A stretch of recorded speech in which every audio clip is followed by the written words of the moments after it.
नमस्कार, स्वागत है आपका प्रखर नवनीत में। मैं बबलू सैनी। आज आए हुए हैं हम गलता जी गेट के कनक बिहारी मंदिर में और यहाँ पर हमें जो सर्वेश्वर महादेव के जो शिवलिंग देखने को मिला है, ये देखकर काफ़ी ज़्यादा अद्भुत लग रहा है और अकल्पनीय, जो देखते ही हमें एक मोह लेता है। ऐसी छवि और ऐसा शिवलिंग जो कि आज तक ना तो आपने देखा होगा, ना मैंने देखा और ना किसी ने सोचा होगा। ये जो कि आपको आकार में बड़ा लग रहा है, तो दरअसल ये आकार में ही बड़ा नहीं, इसकी प्राकृतिक जो इसकी जानकारियां हैं वो भी काफ़ी ज़्यादा रोचक हैं। इस जानकारी के लिए हम जानते हैं शास्त्री जी से। शास्त्री जी, पहले तो आपका स्वागत है हमारे चैनल में। जी धन्यवाद। शिवलिंग के बारे में कुछ बताइए। जी, ये शिवलिंग जो है सर्वेश्वर महादेव हैं। सर्वेश्वर महादेव इनका इसीलिए पड़ा है कि जब इसकी प्रतिष्ठा हुई थी मूर्ति की, तो ये एक ही कलर में था, लेकिन जब प्रतिष्ठा हुई, प्रतिष्ठा के बाद में इसमें दिन प्रतिदिन जैसे वर्ष बीतते गए तो एक करके एक और एक अनेक मूर्तियाँ इसमें प्रकट हो गई हैं। जैसे कि इसमें हमें साक्षात राम जी के दर्शन होते हैं, साक्षात जैसे भोलेनाथ के मस्तक में सूर्य और चंद्रमा विराजमान है, वैसे ही हमें इस शिवलिंग में देखने को मिलते हैं। त्रिपुंड चंदन भी देखने को मिलता है, जैसे हम आपको इसमें दिखाएंगे अभी। कि जैसे आप सामने देख पा रहे होंगे कि ये हमारे भोलेनाथ के ऊपर सूर्य का चिन्ह है, जो कि भगवान भोलेनाथ के मस्तक में सूर्य विराजमान है और चंद्रमा भी है। जैसे कि मैं आपको दिखाना चाहूँगा कि यहाँ से आप बारीकी से देखेंगे तो ये चंद्रमा प्रकट है। यहाँ पर हमारे हनुमान जी महाराज विराजमान हैं। अच्छा, ये हनुमान जी महाराज तलवार लेकर के विराजमान है, जो कि तलवार उस साइड में है, हाथ इधर है तो हाथ से तलवार उस साइड में चली गई है। ये हनुमान जी महाराज आप स्पष्ट रूप से देख सकते हैं। ये मूर्तियाँ कोई प्रिंटेड नहीं है, कोई बनाई हुई नहीं है, ये स्वयं प्रकट हुई हैं मूर्तियाँ, प्राकृतिक हैं। अच्छा, जैसे कि इसमें नाग नागिन का भी जोड़ा ये स्पष्ट रूप से दिखाई देता है। मैं आपको आगे दिखाना चाहता हूँ कि जैसे आप देखना चाहें, ये सामने आपको नाग देवता के दर्शन होंगे। यहाँ से ये उतरते हुए नाग देवता हैं, और एक नहीं दो हैं। एक का मुख ये रहा और एक का मुख ये है, ये दोनों साथ ही यहाँ से उतर रहे हैं। ये आप देख रहे हैं, ये गंगा की छटा है। ये सब बाद में प्रकट हुई हैं, पहले मूर्ति इस कलर का था सिर्फ। ये जो प्रकट हुई हैं मूर्तियाँ, ये बाद में हुई हैं। जैसे ये काकभुसुंडी जी आपके सामने विराजमान हैं। आपने रामलीलाएँ देखी होंगी, रामायण पढ़ी होगी, उसमें काकभुसुंडी जी भी आते हैं। तो ये सामने हैं, उनके हृदय में ये विराजमान है। यहाँ पे चरण, ये चरण पादुका हैं, जो कि चित्रकूट से भरत जी लेकर के गए थे अयोध्या जी, वही चरण पादुका यहाँ पे विराजमान है जी। और आपने रामायण में देखा होगा, सुना होगा कि राम जी जब लंका में विजय प्राप्त करने के लिए जा रहे थे, तो वहाँ पे उन्होंने रामेश्वरम की स्थापना की थी, शिवलिंग की। वो भी इसमें प्रकट हैं, साक्षात राम जी भी और शिव जी भी दोनों।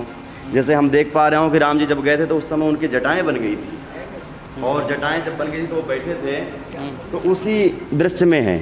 ये सामने जैसे छाया आकृति देख रहे हैं आप, ये सामने ये राम जी की आकृति बन रखी है। ये उनकी चोटी है, ये उनका मुखारविंद है, और यहाँ ये विराजमान होकर के यहाँ पे एक छोटा सा शिवलिंग प्रकट हुआ है, जहाँ पे रामेश्वरम की स्थापना हो रही है। ये यहाँ पर ये राम जी हमें दर्शन दे रहे हैं यहाँ पे विराजमान होकर के। और उसमें आपने जामवंत जी का भी आपने वर्णन देखा होगा, सुना होगा कि रामचरितमानस में हैं, वो भी हमें इसी में दर्शन दे रहे हैं। जैसे कि हमारे सामने ये विराजमान हैं, ये उनका मुख है और ये इनका शरीर है। ये मूर्तियाँ इसमें प्रकट हैं, जो कि ये कुदरती हैं, ये कोई प्रिंटेड नहीं। तो देखिए, ये है जो गलता जी के मंदिर में ये जो शिवलिंग है, इसमें जो आप नेचुरल, जो प्राकृतिक रूप से जो इसके अंदर जो चित्र बने हुए हैं, ये किसी ने बनवाए नहीं हैं, ना बनाए गए हैं। ये जो प्राकृतिक रूप से इस शिवलिंग के अंदर ये जो उत्पन्न हुए हैं, वो आज हमने देखे गलता जी के मंदिर में। काफ़ी खूबसूरत ये शिवलिंग और काफ़ी विशाल शिवलिंग है, अद्भुत है, और ये अकल्पनीय है, अविश्वसनीय है। काफ़ी ज़्यादा ये एक चमत्कार ही कह लीजिए कि एक शिवलिंग के अंदर इतने देवी देवता और इतने जो किरदार जो रामलीला के हैं, उन किरदारों की हूबहू इसमें तस्वीर जो कि प्राकृतिक रूप से विराजमान है। तो गलता गेट जो कनक बिहारी जी का मंदिर है, उसी में हमें जो एक खूबसूरत चीज़ एक और देखने को मिली, जो कि हमें जो 5 अवतार जो हनुमान जी के खुद के थे और 6 जो रुद्र मिलकर जो यहाँ पर हनुमान जी जो 11 मुखी बनते हैं वो हमारे सामने यहाँ विराजमान है। और ये अद्भुत जो प्रतिमा है वो हमारे सामने देखिए कितनी खूबसूरत और कितनी अविश्वसनीय ये यहाँ पर मूर्ति है जो हमें मनमोह लेती है। और जो बहुत कम हनुमान जी की जो ऐसी मूर्तियाँ हैं, ऐसे हनुमान जी बहुत कम जगह पे पाए जाते हैं जो 11 मुखी होते हैं, क्योंकि अधिकांश देखा जाता है कि एक मुखी हनुमान जी की पूजा अधिकतर मंदिरों में होती है, लेकिन यहाँ पर 11 मुखी हनुमान जी जो हमारे सामने यहाँ पर इस प्रतिमा में मौजूद हैं। काफ़ी खूबसूरती ये गलता जी का जो मंदिर है, ये परिसर है, इसमें कुछ अद्भुत ही देखने को मिल रहा है। हमारे साथ में हैं महाराज श्री सियाराम दास जी महाराज 1008 महामंडलेश्वर जी। हम इनसे जानेंगे कि आखिर गलता गेट ये मंदिर कब इनकी शुरुआत की गई, किस प्रकार से ये मंदिर बने और इन्होंने किस प्रकार से इसकी जो प्रक्रिया है उसमें किस किस प्रकार से यहाँ पर जो साधु संत आते हैं, जो 100-150 की मात्रा में तो यहाँ हमेशा यहाँ पर साधु संत जो देश विदेश के यहाँ पर आकर रोज़ रुकते हैं, उनके खाने पीने की व्यवस्था महाराज जी की तरफ से की जाती है। तो उस चीज़ को लेकर हम जानते हैं। महाराज जी आपका बहुत बहुत स्वागत है हमारे चैनल में। तो आप मतलब इस गलता जी के बारे में कुछ बताना चाहेंगे? हाँ, गलता जी के बारे में तो आपको सब विदित है, महाभारत में भी है, श्रीमद् भागवत में भी है, रामचंद्र मानस में भी हैं। गाल्व ऋषि यहाँ तपस्या किए, उनके तपस्या से गलता जी गंगा प्रकट हुई। इसी आश्रय में यहाँ पर श्री पहारी जी महाराज जो बालाबाई के गुरु जी थे, तो यहाँ पर नाथ संप्रदाय से सिद्ध थे पृथ्वीराज महाराज। तो उन्होंने कहा कि आपकी पत्नी राम उपासक हैं, तो आप दोनों एक दीक्षा ले लीजिए, एक उपासना का हो जाएगा। तो बालाबाई को कह रखे थे कि जब तुम्हारे ऊपर विपत्ति पड़ जाए तो हमको याद करना। तो पहारी कृष्णदास जी महाराज, उनको नाथ संप्रदाय जब दीक्षित करना हो तो उन्होंने गुरु जी को अपने मन में याद किए। तो रात्रि में गुरुजी यहाँ गलता जी पहुँच गए और यहाँ आकर के धुनी लगाए। तो तारानाथ जी के देखा कि वहाँ धुनी कौन लगाया, शिष्य को भेजा। तो शिष्य आकर के बोले कि यहाँ से आप चले जाइए, हमारे गुरुजी का आज्ञा है, यहाँ आप नहीं रहेंगे। तो तारानाथ के शिष्य आकर के वैसे बोला तो महाराज जी ने, पहारी कृष्णदास जी महाराज जलती हुई धुनी को गीले कपड़े में उठा करके पीठ पर रख लिए। ना उनका अंग जल रहा है, ना वो वस्त्र जल रहा है, और धुनी प्रज्वलित है। वहाँ से उठ करके गुफा पर चले गए, जहाँ अभी पहाड़ी जी गुफा वर्तमान में है। वहाँ फिर बैठ गए। तो तारानाथ जी बोले, महाराज जी तो कोई सिद्ध महापुरुष है जो अग्नि को गीले कपड़े में उठा लिया, अग्नि जल रहा है और ना कपड़ा जल रहा है, ना उनका शरीर जल रहा है। तो वहाँ शेर बन करके आए, पूरा शिष्य परिकर, और वहाँ घूमने लगे। तो पहाड़ी जी महाराज कहा, क्या तुम भूखे हो? तो अपने जंघा के मांस काट काट के देने लगे। जब नहीं पेट भरा तो बोले, फिर उनको ध्यान से देखा तो बोले तो छलबाजी है। तो उन्होंने जल लिया कमंडल से और उसको बोले, जाओ तुम्हारा पेट नहीं भरता, गधा बन जाओ। तो गधा बन गए।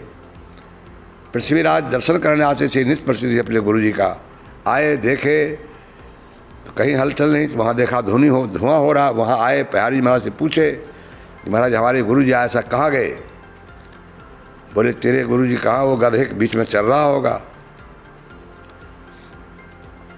तो बोले, महाराज ये क्या पहचान है, हम कैसे जाने कि हमारे गुरु जी हैं?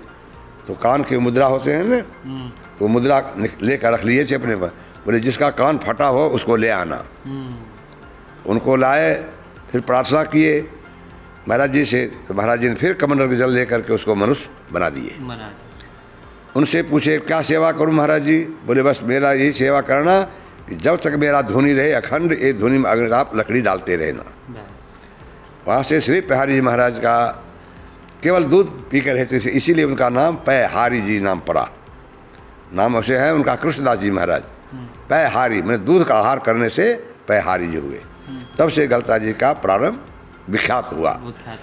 और उनके कारण विख्यात होने के कारण आज हमारे संप्रदाय में, रामानंद संप्रदाय में 17 द्वारा गद्दी गलता जी से निकले हुए हैं। अच्छा। पूरे भारत में। और महाराज जी यहाँ पर जो साधु संत देश विदेश से आते हैं वो भी यहाँ पर रुकते हैं, कई दिनों तक रुकते हैं, कुछ आते हैं चले जाते हैं, तो उनकी व्यवस्थाएं भी आप करते हैं? ये गलता जी अलग है। ये गलता गेट है। यहाँ 1980 में यहाँ प्रारंभ हुआ इस आश्रम का। और इस आश्रम में सब दिन संत सेवा होते हैं, जब से बना तब से। और जहाँ से बाहर से संत आते हैं, पूरे भारत के संत आते हैं, सबकी सेवा होता है। और ये सब जनता की तरफ से ही होता है सेवा। 150 आदमी से कभी कम आदमी होता ही नहीं यहाँ। 100 भी हो जाए, 150 भी हो जाए। और आपने सब ठाकुर जी का दर्शन से यहाँ मंदिर में कर ही चुके हो। ये सब जो इसलिए आपको बताई दिया सारा बात।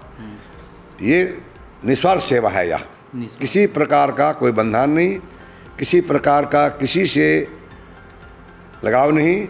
सब जनता अपने आप कर रहे हैं सेवा। मैं अपने भगवत चिंतन में अपना जीवन बिता रहा हूँ, बहुत आराम से, सुखी जीवन जी। तो ये हैं सिया रामदास जी महाराज, जिन्होंने बताया कि किस प्रकार से गलता गेट जो ये आश्रम है इसकी स्थापना हुई, और यहाँ पर किस प्रकार से जो जन और इनके जो जीवन की जो सादगी है वो भी हमने जानी। किस प्रकार से अपना सुखी जीवन जी रहे हैं आश्रम में, जो अपने मनोभाव से इस आश्रम को चला रहे हैं। जनता के सहयोग से जो आने वाले साधु संत हैं उनकी सेवाएं चल रही हैं। वहीं इन्होंने बताया कि किस प्रकार से इसकी स्थापना हुई, ये कब बना, किस हिसाब से जो मंदिर यहाँ का निर्माण हुआ। धाम शाहपुरा और ये गलता जी गेट का क्या संबंध है? यह यहाँ उन्हीं के आशीर्वाद से जो कुछ भी मैं हूँ, जो भी आश्रम आप देख रहे हैं, उन्हीं के आशीर्वाद, उन्हीं की कृपा से ये सब कुछ हुआ है। और उन्होंने हमारे ऊपर एक शिष्य के जैसे अपने को साथ में ले करके, और जैसी प्रकार जिस सब शिष्यों को या उसी प्रकार से हमको भी उन्होंने अपना जीवन, हमारे जीवन को उन्होंने बनाया है। उन्हीं की कृपा से ही जो कुछ भी है, जो कुछ भी किया हो, उन्हीं की कृपा, उन्हीं का आशीर्वाद से ये आश्रम अभी तक चल रहा है। और आज भी मैं त्रिवेणी के लिए, पहले भी वैसे था, आज भी त्रिवेणी के लिए उसी प्रकार से हूँ जैसा पहले। हमारे दिल में कोई फर्क नहीं है। हम त्रिवेणी से जाते हैं, त्रिवेणी से सारा संबंध हमारा वहाँ से है। और उन्हीं महापुरुषों की कृपा से, उन्हीं के चरणों की कृपा से ये जो कुछ भी है, मैं भी उन्हीं कृपा से हूँ। तो गलता जी गेट आश्रम का ये राम दरबार का मंदिर जो काफ़ी ज़्यादा अद्भुत और खूबसूरत है, और इस दरबार को स्थापित करने के पीछे जो कहानी है वो मैं आपको आज बताता हूँ। 1984 में इस राम दरबार की स्थापना हुई, लेकिन दरअसल इसके पीछे की जो कहानी है वो काफ़ी ज़्यादा अजीबोगरीब है। लेकिन यकीनन आप ये सुनकर काफ़ी ज़्यादा अचानक से ये चीज़ आपको यकीन नहीं होगी कि ऐसा भी हो सकता है। लेकिन दरअसल ये कहानी सच है कि जो ये राम दरबार आपको दिख रहा है, इसको स्थापित 1984 में किया गया। लेकिन उससे पहले जो श्री 1008 सिया रामदास जी महाराज ने हनुमान जी की ये जो तस्वीर आपको ये मूर्ति यहाँ पर दिख रही है, इस मूर्ति के सामने उन्होंने 18 करोड़ बार यहाँ पर उन्होंने जाप किया, और उस जाप से प्रसन्न होकर हनुमान जी ने उनके स्वप्न में आकर इस राम दरबार की जो ये पूरी यहाँ पर जो व्यवस्था आपको दिख रही है, ये सारी राम दरबार की उन्होंने इस राम दरबार के दर्शन श्री रामदास जी महाराज को करवाए, और उसके बाद में 1984 में ये राम दरबार यहाँ पर बसाया गया। तो देखिए कैसा अद्भुत ये आश्रम है पूरा। और यहाँ पर देख सकते हैं आप, ये जो भी साधु संत जो देश विदेश से आते हैं वो आराम से यहाँ पर इस आश्रम में रहते हैं। रोज़ यहाँ पर करीबन 100 से 150 लोग जो साधु संत होते हैं वो यहाँ पर आते हैं। यहीं पर खाना पीना चलता है, उनका रहना, हर चीज़, आते हैं जाते हैं। और ये एक लीला ही है कि इस आश्रम में कभी भी ना राशन कम पड़ता है, ना पैसा कम पड़ता है, ना व्यवस्थाओं में कहीं कमी होती है। यहाँ पर बस राम नाम का जप होता है और आश्रम आज भी बहुत खूबसूरत तरीके से चल रहा है। तो ये गलता जी गेट आश्रम है, उसकी गौशाला है, जिसमें आप देख सकते हैं यहाँ पर 20 के करीब गाय माँ हैं और वहीं पर 2-3 छोटे छोटे नंदी बाबा, साथ में 2 बड़े नंदी बाबा भी मौजूद हैं। और सबसे खूबसूरत बात ये है कि यहाँ पर प्रतिदिन इन गायों के लिए 100 किलो के करीब हरा चारा रोज़ प्रतिदिन यहाँ पर आता है। और एक ये खूबसूरती है कि इनसे जो दूध प्राप्त होता है वो कहीं बाहर नहीं बेचा जाता है, वो आश्रम के लिए ही उपयोगी होता है वो दूध। साथ में जो ठाकुर जी महाराज हैं उनको भोग लगाने के लिए दूध का इस्तेमाल किया जाता है। उसके बाद में जो साधु संत यहाँ पर आए हुए होते हैं उनको दे दिया जाता है, दही बना दिया जाता है। मतलब कहने को मात्र कि जो भी साधु संत होते हैं उन्हीं के साथ में ये दूध दही का उपयोग करते हैं। बाहर 1% भी इनसे प्राप्त किसी भी दूध को बेचा नहीं जाता है। तो ये गलता जी गेट का ये आश्रम, और हमने आपको सारे मंदिर दिखाए और उनकी क्या क्या खासियत है वो सब दिखाई। तो आज के इस एपिसोड में बस इतना ही। मिलते हैं अगले वीडियो में। चैनल को सब्सक्राइब, लाइक, शेयर करना ना भूलें। धन्यवाद।